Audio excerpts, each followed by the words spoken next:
कंत्राटी शिक्षक भरती, मानधन तत्वावर होणारी शिक्षक भरती आणि विनाअनुदानित वरून अनुदानित वर होणारी शिक्षकांचं ट्रान्सफर आणि याच कारणामुळे आता शिक्षक भरतीचा दुसरा टप्पा होईल का काय हा मोठा क्वेश्चन सगळ्यांच्याच मनामध्ये आलेला आहे आणि त्याच धर्तीवर सध्या आंदोलन सुद्धा सुरू झालेली आहेत आणि आपण पाहतो की यासाठी शिक्षक भरतीसाठी पुण्यामध्ये सुद्धा आंदोलन चालू झालेलं आहे आणि आता आपण सुरुवात करत आहोत ती म्हणजे मुंबई आंदोलनाची तातडीचं आणि निकडीचं नियोजन आपण केलेलं आहे ते म्हणजे आपण उपोषण करत आहोत सकाळी 10 वाजल्यापासून 7 ऑक्टोबर आझाद मैदान मुंबई। याची गरज का पडली, आंदोलनाच्या मागण्या काय आहेत आणि याच्यातून आपण सिद्ध काय करून घेणार आहेत, नियोजन काय आहे हे आपण या व्हिडिओमध्ये पाहूच या। त्याचबरोबर तुम्हाला सर्वात महत्त्वाचं सांगायचं आहे की जी सेकंड फेज साठी वाट पाहत असेल ते मित्रांनो, आता जर भरती झाली आचारसंहितेच्या अगोदर आपल्याला एखादं जरी स्टेटमेंट आयुक्तांनी देऊ देत, शिक्षण मंत्र्यांनी देऊ देत किंवा या सर्वाचा परिपाक निघू देत ते येणं फार गरजेचं आहे।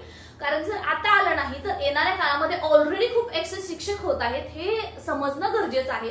मग शिक्षक भरतीचा दुसरा टप्पा फक्त रिक्तापात गैरहजर राऊंडच होईल का की दुसरं काही होणार नाही हा प्रश्न तुम्हालाही पडला असेल। म्हणून या शिक्षक भरतीवर फक्त आचारसंहितेचं सावट नाहीये मित्रांनो, येणाऱ्या काळामध्ये जे अतिरिक्त शिक्षक होणार आहेत त्याच्यामुळे जे आहेत त्यांचंच ऑलरेडी समायोजन चालू आहे, त्याच्यानंतर अतिरिक्त शिक्षक मग नवीन शिक्षक घेतील का हा प्रश्न जर तुमच्या मनामध्ये असेल तर नक्की आंदोलनाला साथ द्या, कारण ही हक्काची लढाई आहे आणि शेवटची लढाई आपण म्हणूयात। एकदा पवित्र पोर्टलवरती टॅब संस्थांना जाहिरातीसाठी उपलब्ध करून दिला, अभियोग्यता धारकांना उपलब्ध करून दिला तरी सुद्धा आणि किंवा याच्याबद्दल आपल्याला कमिटमेंट ठोस उत्तर जर दिलं तर मात्र हा लढा आपण जिंकल्या जमा आहे। त्याचं रिझन असं आहे की येणाऱ्या काळामध्ये निवडणूक आहेत, सरकार कुठलं आहे ते माहित नाही, पहिल्या मंत्र्यांनी जे आपल्याला आश्वासन दिलेलं आहे ते त्याच्याशी बाइंडिंग आहेत की नाही माहित नाही। पवित्र पोर्टलद्वारे शालेय विभाग चांगलं काम करत आहे, त्याचं आम्ही समर्थन आहे, कौतुकास्पद त्यांनी आतापर्यंत काम केलेलं आहे, परंतु एवढ्या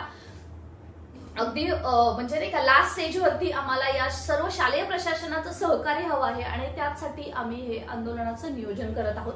तर आपण या व्हिडिओमध्ये उपोषण कुठे कधी कोण बसणार आहेत आणि त्याचबरोबर पुढचं नियोजन कसं असेल या आंदोलनाच्या माध्यमातून आपण कोणकोणत्या शासनाकडे मीटिंग्स मागत आहेत आणि त्याच्यातून आपल्याला हासिल काय होणार आहे यावरती डिस्कस करूया।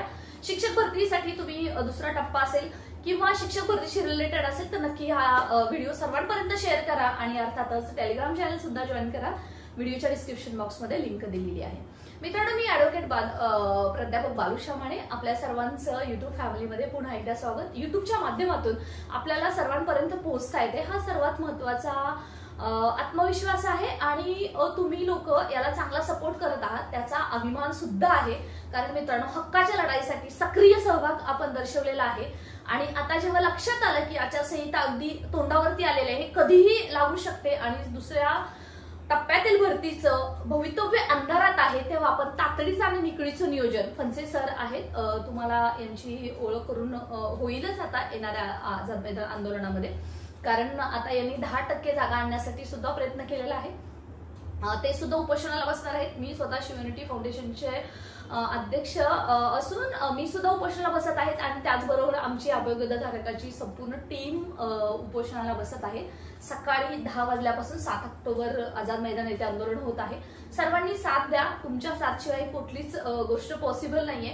मुंबईमध्ये एवढा क्राऊड येणं शक्य नसतं, हे जरी मान्य असलं तर रिझल्ट फक्त मुंबईच मिळवून देते हे आपण आतापर्यंत पाहिलेलं आहे आणि मला वाटतं की इतिहास विसरायला नको, कारण इतिहास आपण विसरलो तर इतिहास आपण घडवणार कसा हे लक्षात घ्या। त्यामुळे काळाची गरज म्हणून तरी या आंदोलनाला साथ द्या हक्काच्या नोकरीसाठी। जर तुम्हाला वाटत असेल की सेकंड फेज बद्दल आपल्याला काही ना काही तर गुड न्यूज आचारसंहितेच्या पूर्वी मिळायला पाहिजे तर मात्र हे आंदोलन फक्त तुमच्यासाठी आहे। मित्रांनो, आंदोलनातील मागण्या अर्थातच पहिला जो आपला मुद्दा आहे तो म्हणजे पवित्र पोर्टल वरती आस्थापनांना, म्हणजे ज्या काही पहिल्या फेजमध्ये जेवढ्यांनी जाहिराती दिलेल्या आहेत तेवढ्या सर्वांनाच झेडपी नगर परिषदा असतील, संस्था असतील, विनाअनुदानित अनुदानित बीएमसी पीएमसी सर्वांनाच टॅब उपलब्ध करून द्यावा जाहिरात देण्यासाठी। आपल्या आंदोलनाची दुसरी मागणी आहे की पवित्र पोर्टलवरील जो फॉर्म आहे जो काही लोकांचं सेल्फ सर्टिफाय करायचा राहिलेला आहे, काहींना फॉर्म एडिटचं ऑप्शन साठी आपण रिक्वेस्ट केलेली आहे तो उपलब्ध करून देण्यात यावा। आणि तिसरी मागणी आहे ज्याच्यामुळे जवळपास 4822 जागा खुल्या होणार आहेत. त्या म्हणजे साधन व्यक्तीच्या ज्या फ्रीज केलेल्या जागा आहेत पहिल्याच टप्प्यामध्ये त्या सेकंड टप्प्यातच देण्यात याव्यात अशा आपल्या 3 मागण्या आहेत. आणि या मागण्यासाठी आम्ही सामान्य प्रशासन विभाग असेल, नगरविकास प्रशासन विभाग असेल, त्याचबरोबर शालेय शिक्षण विभाग असेल, या सर्वांची एकत्रित मिटिंग मागत आहोत या आंदोलनाच्या माध्यमातून. आणि तुम्हाला मित्रांनो सध्या आपण पाहिलेलं आहे की जे काही आझाद मैदानामध्ये आंदोलन होत आहेत त्याचा तुम्ही रिझल्ट पण सध्या पाहत आहात आणि असाच रिझल्ट आपल्याला सुद्धा मिळणार आहे. या आंदोलनाचं नियोजन 2 ते हार्डली 3 दिवसाचं आहे आणि त्याच्यामध्ये रिझल्ट मिळेलच अशी आम्हाला अपेक्षा आहे. कारण तसं नियोजनबद्ध हे केलेलं आहे. ज्यांना मुंबईमध्ये येऊन राहण्याचाच अगदी इश्यू असेल त्याचं सुद्धा नियोजन होत आहे. त्यामुळे तुम्ही फक्त या, तुमची साथ द्या आणि आपण या लढ्याला नक्कीच मूर्त स्वरूप आणूया.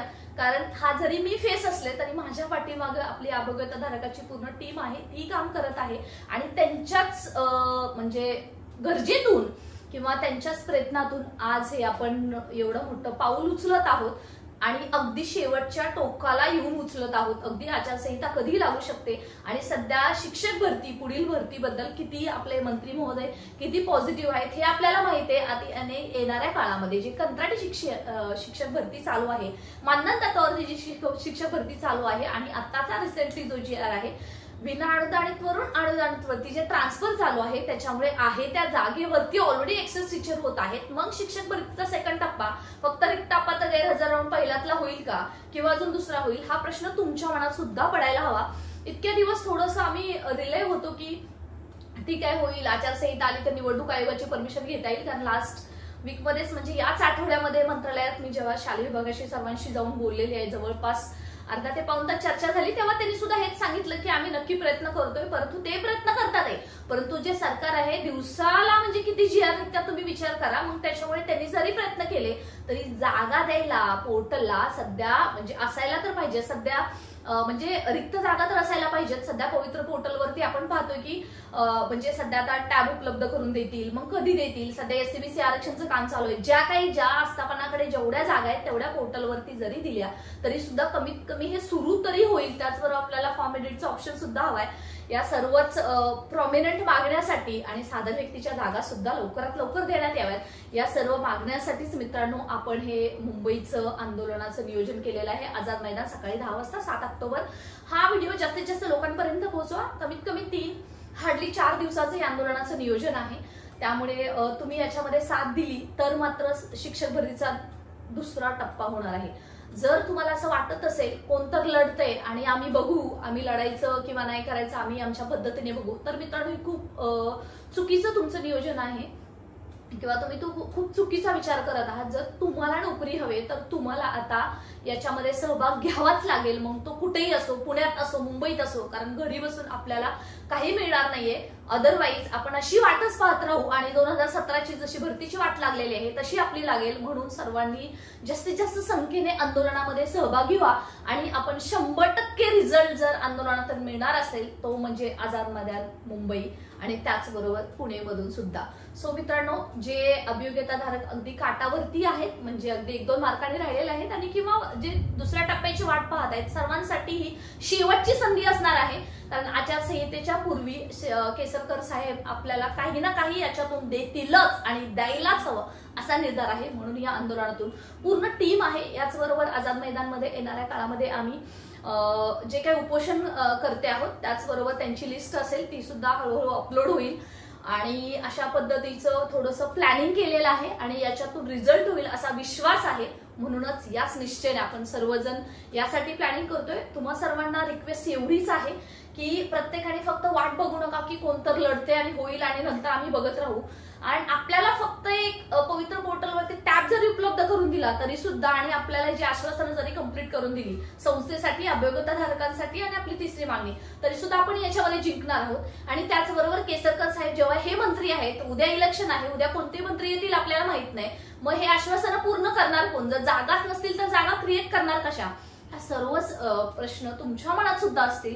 म्हणून तर मित्रांनो आपण ही निकडीची आणि शेवटची तातडीची लढाई लढत आहोत. सो तुमचा सहभाग खूप महत्वाचा असणार आहे.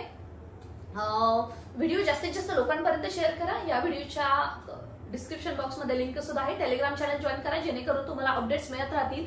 आणि मित्रांनो, आपण जर फक्त वाटच बघत राहिलो तर आपली वाट लागायला वेळ लागणार नाहीये. सो ज्यांची हक्काची नोकरी आहे, ज्यांना वाटतंय की मला खरंच शिक्षक व्हायचंय, त्यांनी आता कृती करण्याची वेळ आलेली आहे. मित्रांनो, आपण पाहतोय की सीएम आहेत, डीसीएम आहेत की दिवसाला हजारो फाईली साईन करत आहेत. मग आमच्या फाईलचं काय, हा प्रश्न जर तुम्हाला विचारायचा असेल तर आपली जर संघटन मजबूत असेल तर मात्र हा लढा आपण जिंकूच.